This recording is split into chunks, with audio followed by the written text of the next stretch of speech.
Welcome to Mr. Hutchings History, where the past comes alive. Let's dive into today's story. All right, let's dive in today, shall we? We're tackling a question that sparks a lot of debate. When did the civil rights movement actually begin?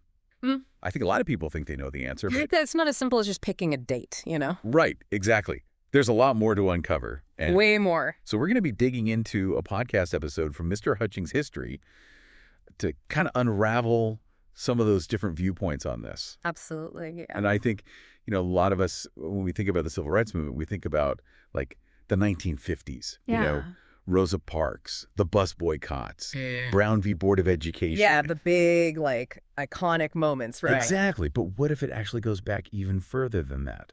That's what we're here to figure out. We'll be looking at different periods, like World War II, the New Deal era, those famous events you were just talking about in the 1950s, and even into the 60s to see how it all connects. Yeah, awesome.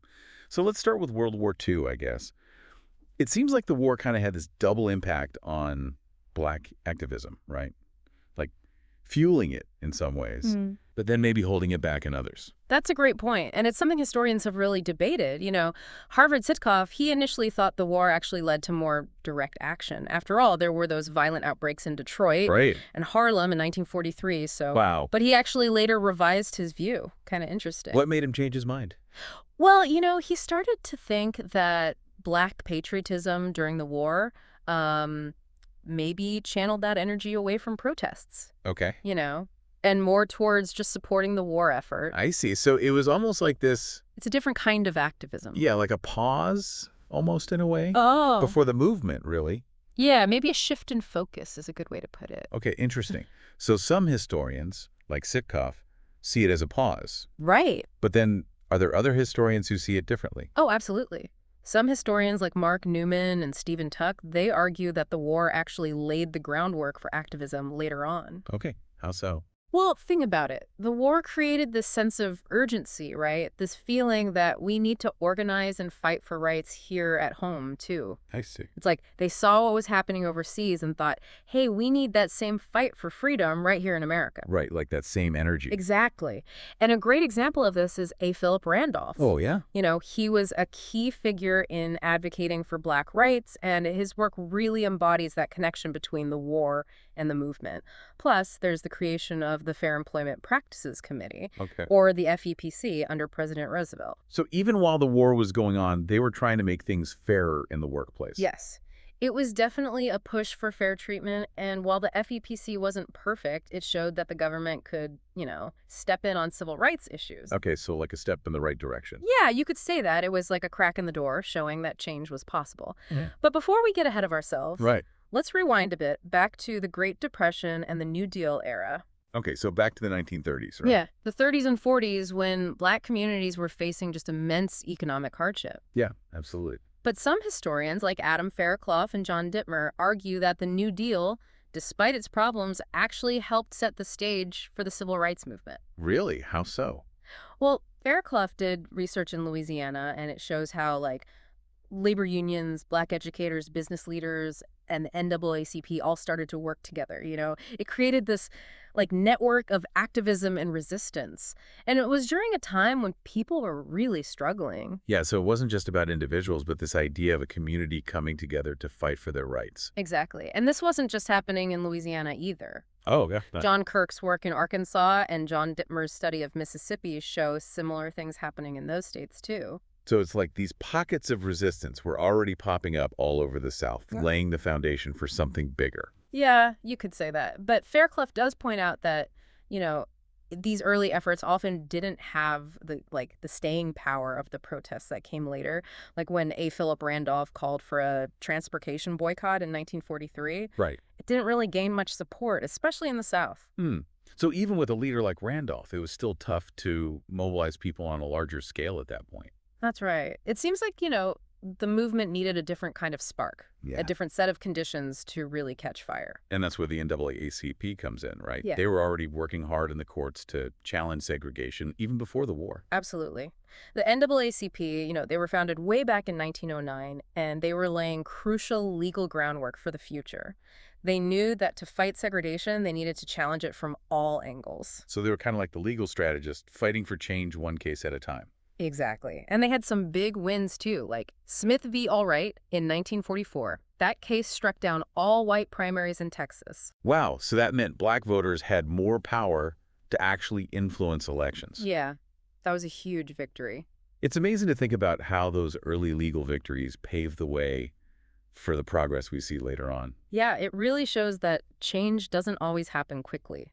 Sometimes it's a long strategic process, with different groups working in different ways to dismantle these unjust systems. So true. Okay, so we've talked about World War II, the New Deal, Yeah. and the NAACP's legal work. Yeah. But then we get to the 1950s, which a lot of people think of as the official start of the civil rights movement, right? Hmm. But like we've seen, it's more complicated than that. Absolutely. It's definitely a turning point, but like you said, the roots run deep. So I guess the question is, were those big events like the Montgomery Bus Boycott really the beginning, or just the most visible part of a much longer story? That is the question. And it's one we'll definitely dive into next time. The 1950s were certainly a turning point. Yeah. But as we've seen, the groundwork was laid long before that. This is getting good. I can't wait to dig deeper into the 1950s and see how everything comes together. Stay with us because we've only just scratched the surface. Welcome back. It's amazing to think about how everything we've talked about so far, World War II, the New Deal, the NAACP's work in the courts. Yeah, it all ties together, doesn't it? It really does. Like all these pieces creating the foundation of this movement. Big building blocks, yeah. Exactly. Yeah. So, okay, let's talk about the 1950s now, right? The decade that most people think of as like the official start of the civil rights movement. Right, but as we've seen, it's not so simple. Not at all. So many nuances. Yeah, and that's what makes it so fascinating. Okay, so speaking of nuances, we talked about the Baton Rouge bus boycott, right? Which happened even before the one in Montgomery. Right, right. What was the significance of that one? Well, it's a great example of how, local actions can have a much wider impact. Okay. Even though the Baton Rouge boycott was pretty short, it showed that economic pressure could really work. Right. And that people were willing to use it. It's like a smaller version of what happened later in Montgomery. Yeah, exactly. And it shows that people were already experimenting with those tactics. Wow, that's really interesting. Okay, and then of course there's Brown v. Board of Education. Oh, yeah. Huge. In 1954. That Supreme Court ruling that said school segregation was unconstitutional. Yeah, that was monumental. I mean, striking at the very heart of Jim Crow. And sending a powerful message that segregation was wrong, not just morally, but legally, too. Exactly. Feels like such a turning point, a legal earthquake. And a lot of historians see it that way, like Harvard Sitkoff. He argues that it showed a real commitment to racial equality from the courts. Right. It gave activists a really powerful tool. But didn't we also hear that Brown v. Board kind of triggered a backlash, too? Yeah, that's right. Michael Klarman, he's a legal scholar. Yeah. He pointed out that the ruling, while a big win, it also really angered white segregationists, especially in the South. Yeah, that makes sense. Mm-hmm. Progress isn't always a straight line, is it? Yeah. Not at all. Yeah. It often creates more conflict, more tension. Like it exposed those fault lines in American society. Absolutely. It showed how deeply rooted segregation really was. So Brown v. Board was this double-edged sword in a way.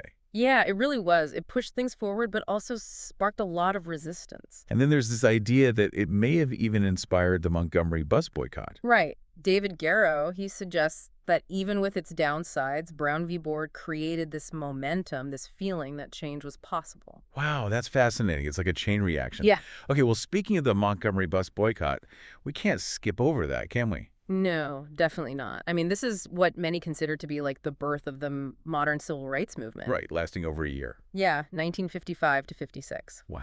It showed the world the power of nonviolent resistance. And introduced everyone to Martin Luther King Jr. Absolutely. A powerful story of a community coming together. Absolutely. But then I think we also heard that the Southern Christian Leadership Conference, the SCLC, they had some trouble keeping that momentum going at first. That's right.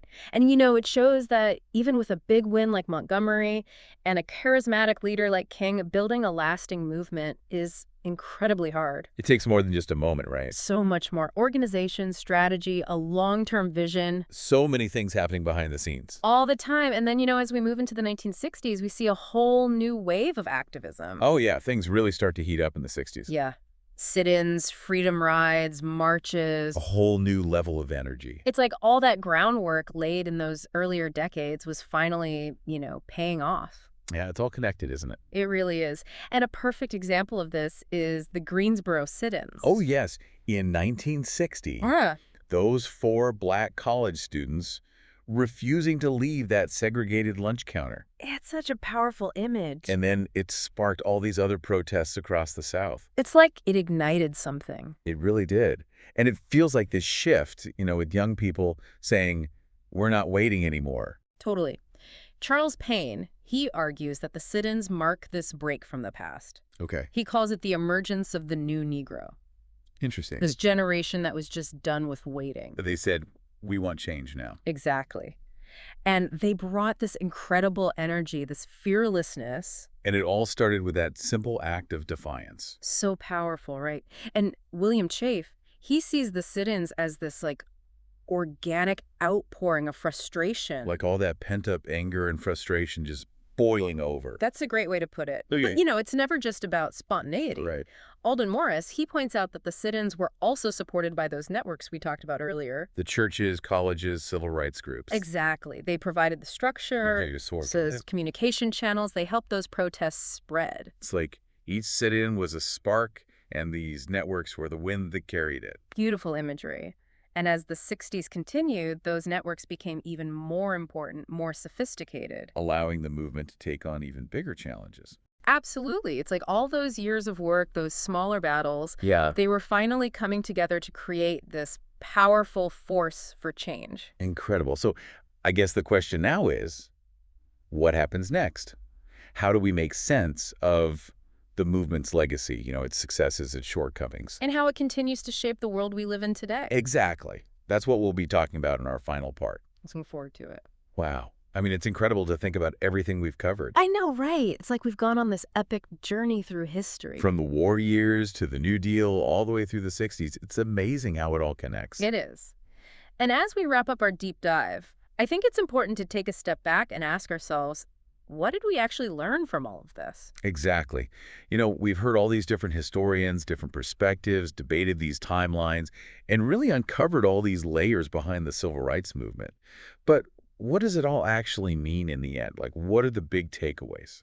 Yeah, good question. Well, I think one of the biggest takeaways is that the movement wasn't just this sudden explosion, right? Right. It was the result of decades and decades of effort. Right, like this slow burn that eventually just ignited this huge change. Exactly. It's like we've been peeling back those layers of history, Yeah. revealing all those connections, all those people working tirelessly behind the scenes. Yeah, and we saw how the movement wasn't just one single thing, right? Right. It was a combination of so many different things.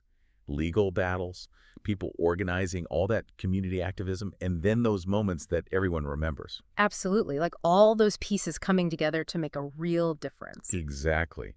We talked about the NAACP fighting segregation in the courts, black communities mobilizing during the New Deal. Yeah, and how the war effort, really pushed for equality back home. Right. And all those efforts led to those boycotts, those sit-ins, the freedom rides, those marches that we think of. All those things that we see in pictures and documentaries, Right. And it's a good reminder that these big changes, they rarely happen overnight, right? No, definitely not. It takes so much patience, strategy, and the commitment of so many people. Yeah, all working towards the same goal. And I think it's also important to remember that the movement wasn't one big unified thing. Yeah, right. There were a lot of different groups, different strategies. Different opinions on the best way forward. Absolutely. But what united them was that desire for justice and equality. Yeah, absolutely. And one thing that really struck me was that, we've been talking about the origins of the movement. Right. But its impact is still felt so strongly today. Oh, absolutely. It's a legacy that we're all still living with, And still grappling with. Absolutely. I mean, the civil rights movement changed American society, right? It led to things like the Civil Rights Act of 1964, the Voting Rights Act in 1965. Huge, huge steps. Really outlawing segregation and protecting the right to vote. Yeah, those were monumental achievements. But we all know that just passing laws doesn't magically fix everything. Yeah. It's not a quick fix. No, not at all. And sadly, many of the issues that fueled the movement, poverty, discrimination, police brutality. There's still problems today. They are, yeah. Which I guess just shows us that the fight for justice, it's not over. It's ongoing. Yeah, it's like a relay race. Yeah. Right? Yeah. Each generation has to pick up the torch. That's a great way to put it. And I think understanding this history, all the different perspectives, it helps us understand the challenges we face today. Yeah, it's like a roadmap in a Yeah. way, right? It shows us what worked, what didn't, and the importance of working together. To create change, yeah. And I think it also reminds us that progress isn't guaranteed. Definitely not. We can't just assume things will keep getting better. Right, we have to keep pushing, keep speaking out against injustice. So as we wrap up, I'm honestly just left with such a sense of awe Yeah. at the courage and determination of all those who fought for civil rights, but also this feeling of responsibility to keep fighting for that legacy.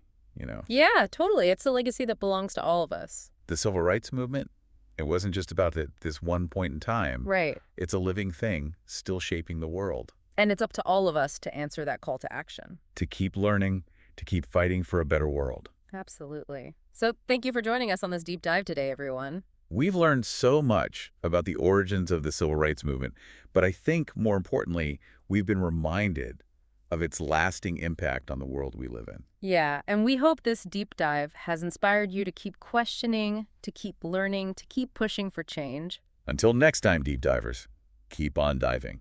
Thanks for listening to Mr. Hutchings History. Keep exploring, and we'll see you next time.